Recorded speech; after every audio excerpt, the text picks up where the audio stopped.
नमस्कार स्टूडेंट्स।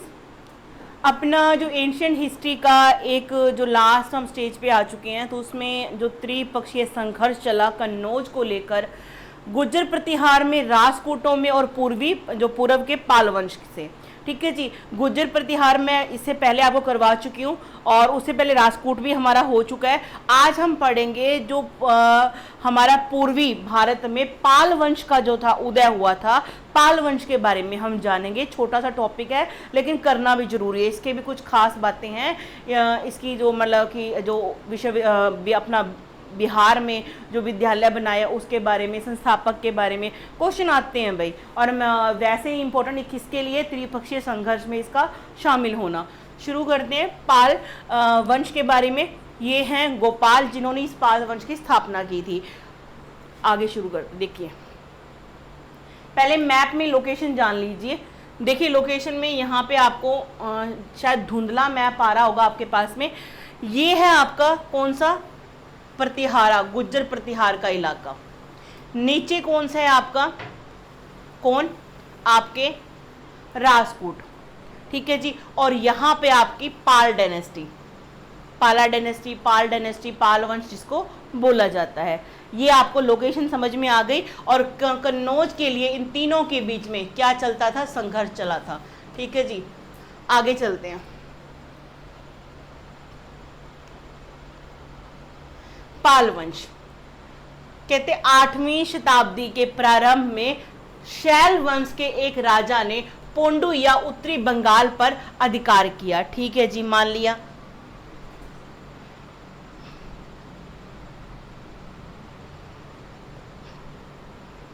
चलिए, कहते हैं कश्मीर नरेश ललितादित्य मुक्तापीड़ और कन्नौज नरेश यशोवर्मन ने बंगाल पर आक्रमण किया था। मतलब कि जो ये पाल वंश की स्थापना से पूर्व की स्थिति बता रहे हैं, पहले उससे पहले क्या हुआ करता था। कहते 8वीं शताब्दी के प्रारंभ में शैल वंश के एक राजा ने पोडू या उत्तरी बंगाल पर अधिकार कर लिया। ठीक है जी। और कहते कश्मीर के एक राजा ने, ललितादित्य मुक्तापीड़ और कन्नौज के राजा किसी नरेश यशोवर्मन ने बंगाल पर आक्रमण किया था। कामरूप, असम, कामरूप में क्या है, असम में क्या है, कामरूप नामक एक जगह है, उसका एक नरेश था, राजा, नरेश मतलब राजा, हर्षदेव ने अवसर पाकर बंगाल को विजित कर लिया।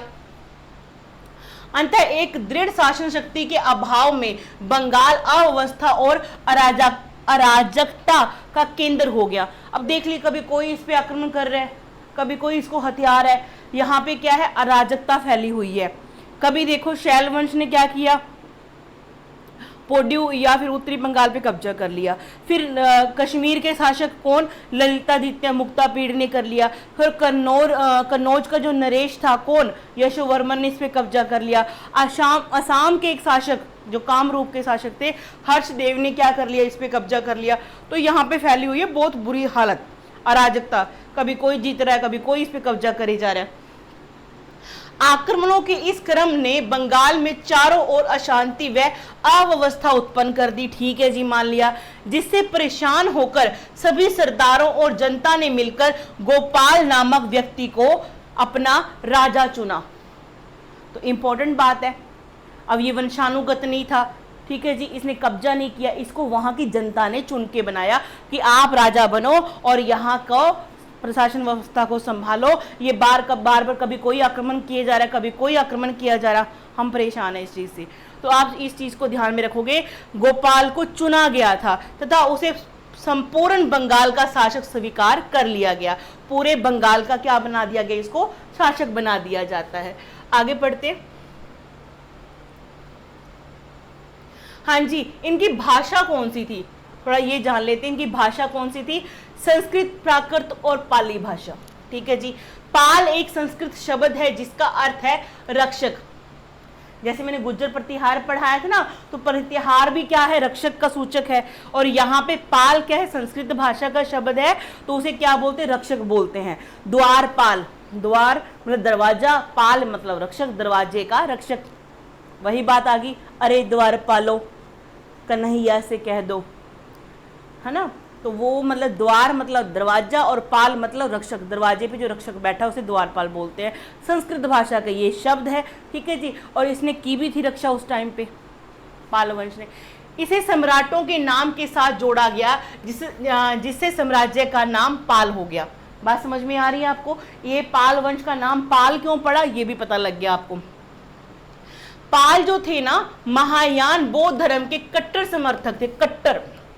आपको बताया था ना, बौद्ध धर्म की दो शाखाओं में बट गया था, हीनयान और महायान में। तो जो पाल वंश है, जो पूरब में है, ये किसके समर्थक थे? महायान शाखा के।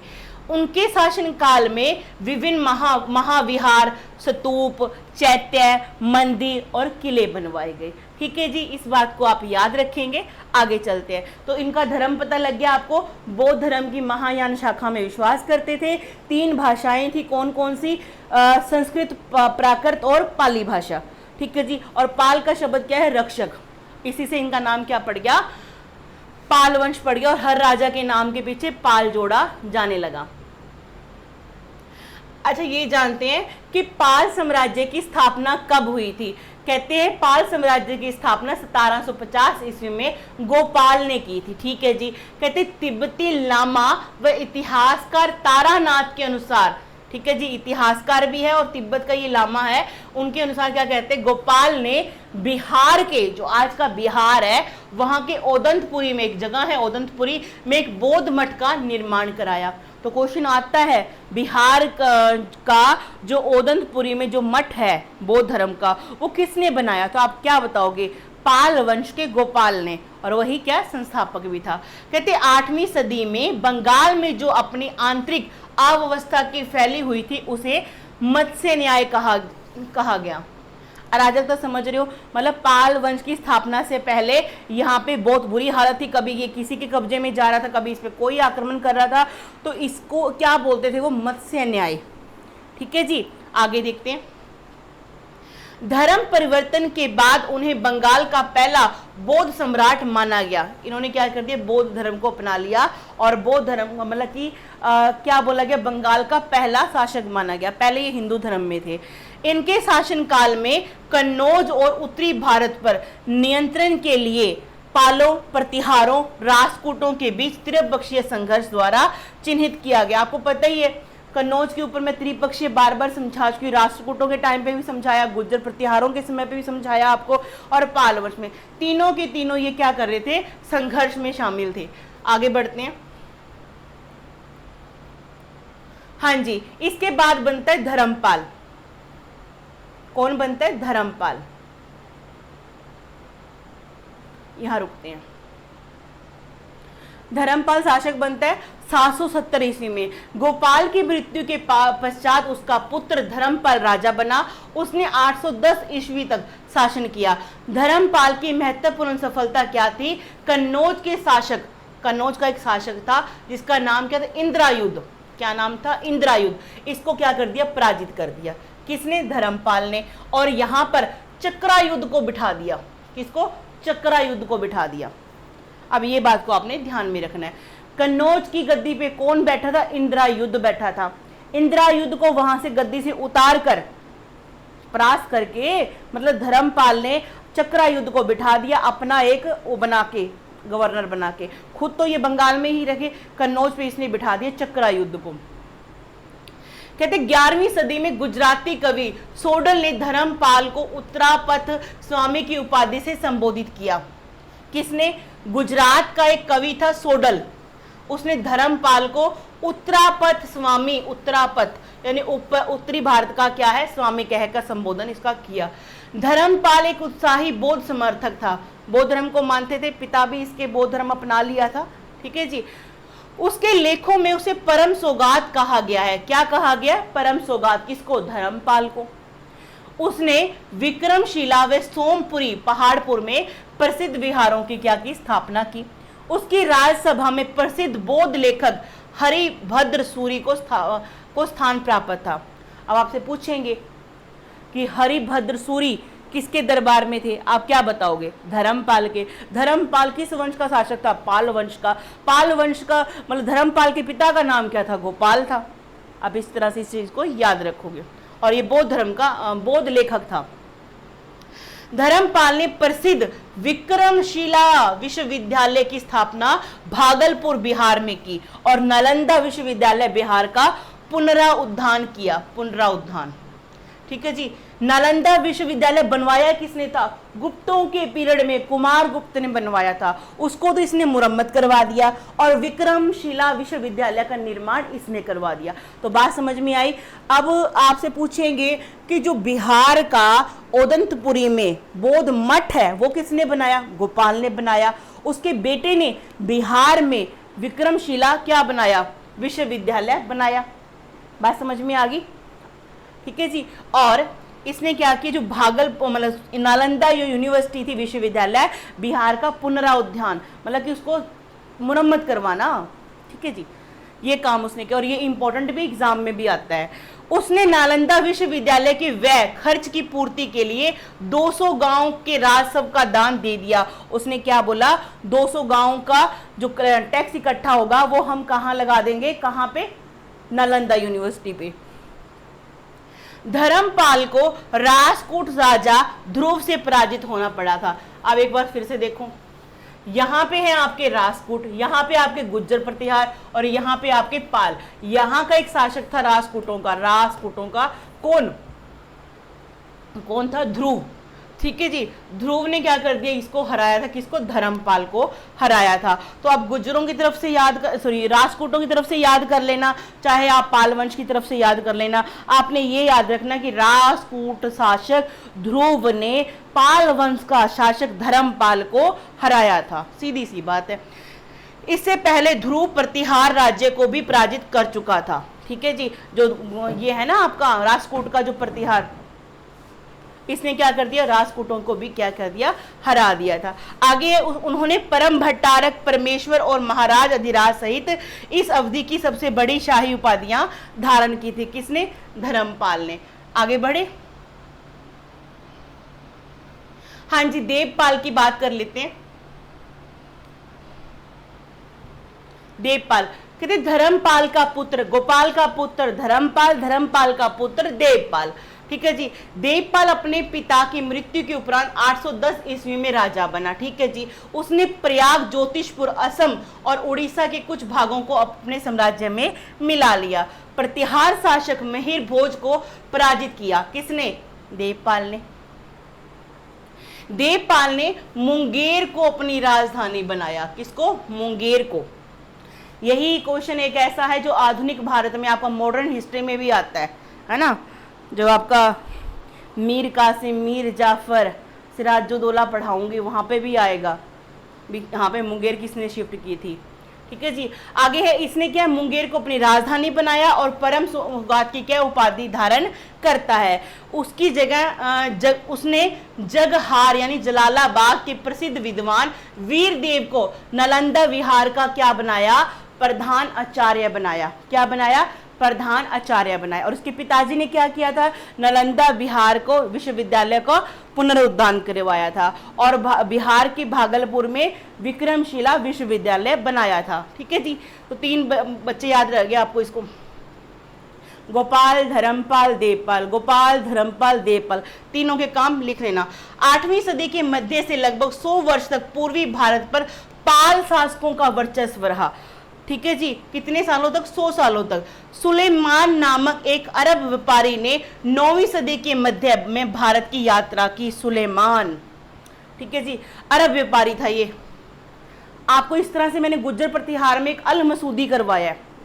बगदाद से वो आया था मिहिर भोज के टाइम पे। उसने क्या बोला था गुज्जर प्रतिहारों का? अल जरूर बोला था। इस तरह से जो सुलेमान आया था तो इस शताब्दी में, 9वीं शताब्दी में अरब व्यापारी था ये। उसने पाल राज्य को रहमा या धर्म यानी धर्मपाल का संक्षिप्त रूप कहा है। किसने? सुलेमान ने। महिपाल प्रथम को पाल वंश का द्वितीय संस्थापक, समझ में आ रहा है? महिपाल इसके बाद जो शासक बनेगा, मतलब इसके बीच में और भी आएंगे, लेकिन महिपाल को क्या बोला जाएगा? द्वितीय संस्थापक बोला जाता है। आगे बढ़ते हैं,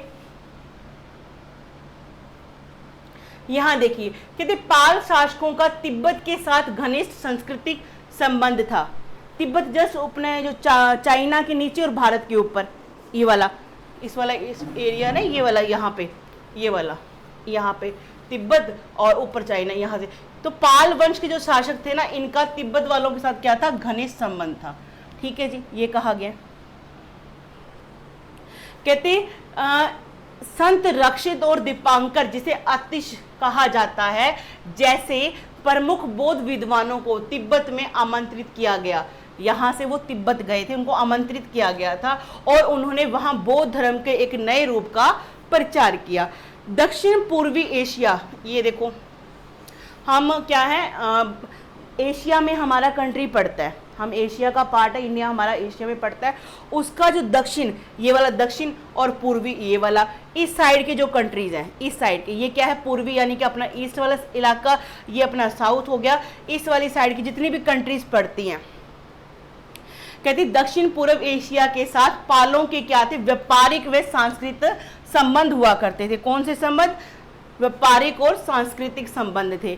दक्षिण पूर्वी एशिया में शैलेंद्र वंश के साम्राज्य का वर्चस्व था। ठीक है जी, उनका साम्राज्य मलाया, जावा, सुमात्रा और आसपास के द्वीपों तक फैला हुआ था। शैलेंद्र भी एक क्या था, बौद्ध धर्म का अनुयायी था। ठीक है जी, बौद्ध धर्म को मानता था। उन्होंने अपने कई दूत पाल दरबार में भेजे थे। पाल शासकों ने नालंदा में एक विहार बनाने की अनुमति मांगी थी पाल शासकों से। किसने, शैलेंद्र ने। ठीक है जी, और शैलेंद्र कौन था, दक्षिण पूर्वी जितनी भी कंट्रीज हैं आज जो हमें देख, उनका शासक हुआ करता था और बौद्ध धर्म को मानता था। ठीक है जी, और पालों के साथ इनकी अच्छी निभती थी, इनके व्यापारिक संबंध थे उनके साथ में, तो अच्छा इनके साथ क्या था, बर्ताव था इनका। आगे चलते हैं।